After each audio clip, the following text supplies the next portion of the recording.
ఇంతకుముందు వీడియోలో చెప్పిన మొదటి ధ్యాన సూత్రం అంటుంది ఏబీసీ అంటే ప్రాపంచిక ఆత్మ వాడని ద్వితీయ మనసు యొక్క డి అంటే జ్ఞాపకాల పుస్తకం మాడుతుంది.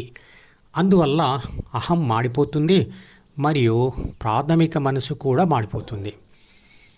ఇక రెండవ ధ్యాన సూత్రం అంటుంది ద్వితీయ మనసు యొక్క డిలోని ప్రాపంచిక సమాచారం మరియు కోరికలను ఏబీసీ వాడకూడదు. అంటే వాటిని వాడడానికి సిద్ధమవుతున్న సమయంలోనే ఏబీసీ ధ్యాసను ఇంకో దాని మీదకి డైవర్ట్ చేయాలి, అంటే దారి మళ్లించాలి.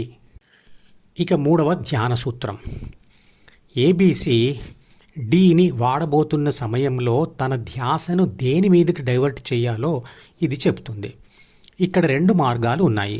ఈ రెండిటిలో ఏబీసీ ఒకసారికి ఒకదాని మీదకే ధ్యాసను కేంద్రీకరించగలుగుతుంది.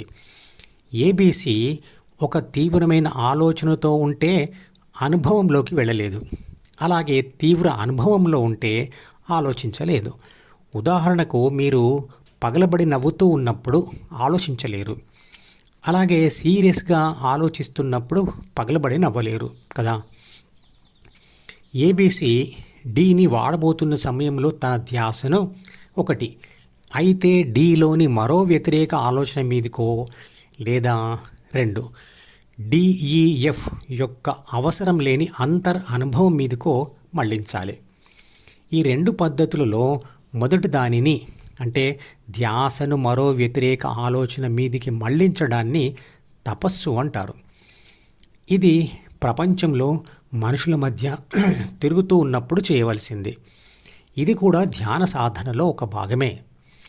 ఇక రెండవది అయిన ఏబీసీ ధ్యాసను డి యొక్క అవసరం లేని అంటే జ్ఞానేంద్రియాల యొక్క అవసరం లేని మరియు ప్రపంచం యొక్క అవసరం లేని అంతర్ అనుభవం మీదికి దారి మళ్లించి చేసేది. ఇది ఆత్మానుభవ సాధన. ఇది ఇంట్లో ఒంటరిగా ఉండి చేసే సాధన. మరి జ్ఞానేంద్రియాలతో మరియు ప్రపంచంతో పొందే బాహ్య అనుభవాలు చాలా ఉన్నాయి కదా, మరి వాటిని డైవర్షన్ కొరకు ఉపయోగించవద్దు అని అంతర్ అనుభవమే కావాలని ఎందుకు అంటున్నాము అంటే, నిజమే, డైవర్షన్ కొరకు చిన్నప్పటి నుండి అలవాటైన బాహ్య ప్రపంచ అనుభవాలు ఎన్నో ఉన్నాయి. ఉదాహరణకు చిన్నతనంలో దయ్యం భయం మొదలు కాగానే పిల్లలు అమ్మ దగ్గరికి పరిగెత్తడం అనేది జ్ఞానేంద్రియాలతో పొందే బాహ్య ప్రపంచపు డైవర్షన్ అనుభవమే. ఇక పెద్దలు కొందరు బాధించే ఆలోచన వచ్చిన వారు బాధించే ఆలోచనను వదలడానికి అయితే సినిమా చూస్తారు, లేదా మద్యం తాగుతారు, లేదా పుస్తకాలు చదువుతారు, లేదా బయట తిరుగుతారు, లేదా అతిగా తింటారు, ఇంకా ఏమైనా చేయవచ్చు.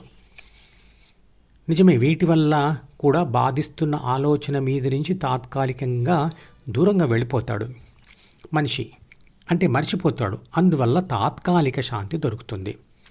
ఈ బాహ్య అనుభవాలన్నిటికీ కూడా శక్తి, యుక్తి, డబ్బు, సమయం ఖర్చు చేయాలి. అయినా ఫలితం కూడా తాత్కాలికమే. శాశ్వత శాంతిని, ఆనందాన్ని ఇవ్వవు, ఆరోగ్యాన్ని పాడు చేస్తాయి. వాటికి ఇతర వ్యక్తుల, పరికరాల, పదార్థాల, పరిసరాల మరియు డబ్బు అవసరం ఉంటుంది. వీటిలో కొన్నిటికి సామాజిక వ్యతిరేకత కూడా ఉంటుంది. అందుకే వీటిని డైవర్షన్కి వద్దు అనుకుంటున్నాం. కాబట్టి ధ్యాసని ఇంట్లో ఒంటరిగా ఉంటూ చేసే అంతర్ సాధన లేదా పొందే అనుభవం మీదికి మళ్లించాలి. అదే ధ్యానం. అనుకోగానే వెంటనే ధ్యాసను మళ్లించే శక్తి రావాలంటే అందుకు చిన్నతనం నుండే ధ్యాన సాధన చేయాలి. ఎప్పుడో సంవత్సరం చివరిలో వచ్చే పరీక్షల కోసం ఆ సంవత్సరం ముందు నుంచే ఎలాగైతే చదువుతూ ఉంటామో అలాగే సాధన చేస్తూ ఉండాలి. ధ్యాన పద్ధతి తెలుసుకోవాలనుకుంటే ముందు భగవద్గీతను పదే పదే చదవాలి, అర్థం చేసుకోవాలి. మన ప్రధానమంత్రి నరేంద్ర మోడీ గారు స్కూల్లో భగవద్గీత మరియు ధ్యాన కోర్సు ప్రవేశపెట్టాలి అని చెప్పడంలో ఉద్దేశం ఇదే. నిరంతర ధ్యాన సాధనలో మనసులోని ఫీల్ అయ్యే మరియు రియాక్షన్ చూపించే అంటే బాధపడే లేదా సంతోషపడే మరియు స్పందించే పద్ధతులు మారిపోతాయి లేదా మాడిపోతాయి. మరి వాటి స్థానంలో కొత్త పద్ధతులు వస్తాయి అంటే వస్తాయి, రావాలి కూడా. కానీ అవి పరిపూర్ణ శాంతిలో శాశ్వతంగా ఏర్పడే మెథడ్స్. ధ్యాన సాధనకు వైరాగ్యం అంటే బాహ్య ప్రపంచ కోరికల తిరస్కరణ అంటే తపస్సు, మరియు ఒంటరిగా ఉంటూ ధ్యాన సాధన చేయడం తప్పనిసరి. వైరాగ్యంలో దానం కూడా ఒక భాగం. అభ్యాసం అంటే మంత్రజపంతో పాటుగా శ్వాస మీద ఏబీసీ ధ్యాస పెట్టడం. ధ్యాన పద్ధతుల యొక్క సంపూర్ణ వివరణ మధుపదం యూట్యూబ్ ఛానల్లోని ఇతర వీడియోలో ఉంది. మధుపదం యూట్యూబ్ ఛానల్లోని ప్రతి వీడియోకి ఒక నెంబర్ ఇవ్వబడింది.